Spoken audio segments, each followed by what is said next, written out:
ప్రపంచంలోనే అత్యధిక జనాభా కలిగిన భారతదేశానికి ఐక్యరాజ్యసమితి భద్రతా మండలిలో శాశ్వత సభ్యత్వం లేకపోవటం ఆశ్చర్యకరం అని చెప్పి, దాంతోపాటు ఏ దేశాలైతే ఐక్యరాజ్యసమితిలో చాలా పవర్ ఎక్సర్సైజ్ చేస్తున్నాయో, అధికారాన్ని చెలాయిస్తున్నాయో, వాటి అధికారాన్ని తగ్గించుకోవడానికి వాటికి ఇష్టం లేదని చెప్పి, అయితే మారుతున్న పరిణామాల దృష్ట్యా ప్రపంచంలో భారత్ లాంటి దేశాలకి ఖచ్చితంగా సభ్యత్వం కావాలని చెప్పి ఇలాన్ మస్క్ ట్విట్టర్ ద్వారా పేర్కొన్నారు.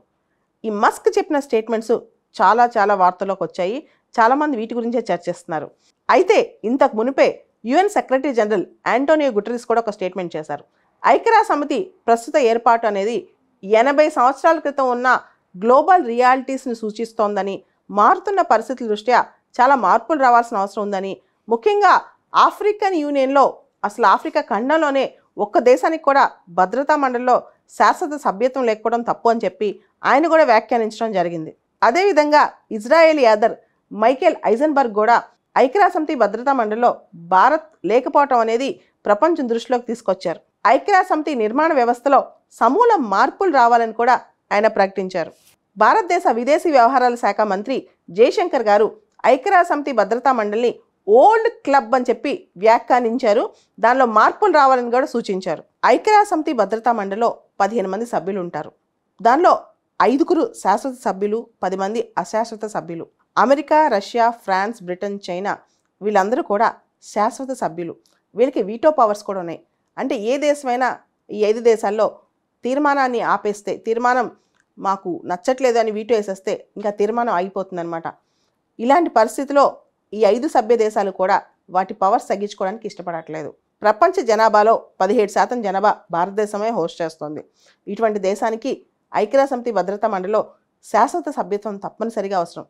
అదేవిధంగా ఆసియా ఖండం, ఈ ఖండంలో చైనాకి తప్ప మీరు చూస్తే ఎక్కడ కూడా మళ్ళీ ఐక్యరాజ్యసమితి భద్రతా మండలిలో శాశ్వత సభ్యత్వం లేదు. తర్వాత G4 అనే ఒక కూటమి కూడా ఫామ్ అయింది. G4లో ఇండియా, బ్రెజిల్, జర్మనీ, జపాన్ 4 దేశాలు ఉన్నాయి.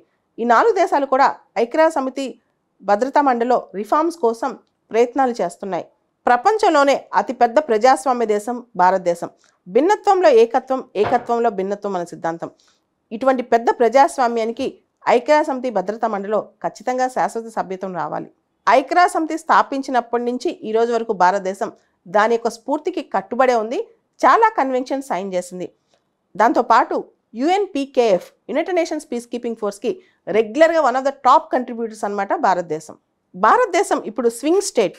అంటే భారతదేశం అనేది సూపర్ పవర్ కానప్పటికీ దాని యొక్క నిర్ణయాలు, దాని యొక్క డెసిషన్స్, దాని యొక్క పాత్ర ఇప్పుడు కీలకమైంది ప్రపంచ రాజకీయాల్లో.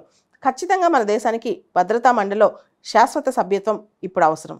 ఐక్యరాజ్యసమితి శాశ్వత సభ UN జనరల్ అసెంబ్లీలో ఈ సంవత్సరం సెప్టెంబర్లో ఒక ముఖ్యమైన సదస్సు జరగబోతోంది. Summit of the future, multilateral solutions for a better tomorrow అని చెప్పి. సో దీనిలో ఐక్యరాజ్యసమితికి రావాల్సిన సంస్కరణలు చర్చించే అవకాశం ప్రస్ఫుటంగా కనిపిస్తోంది.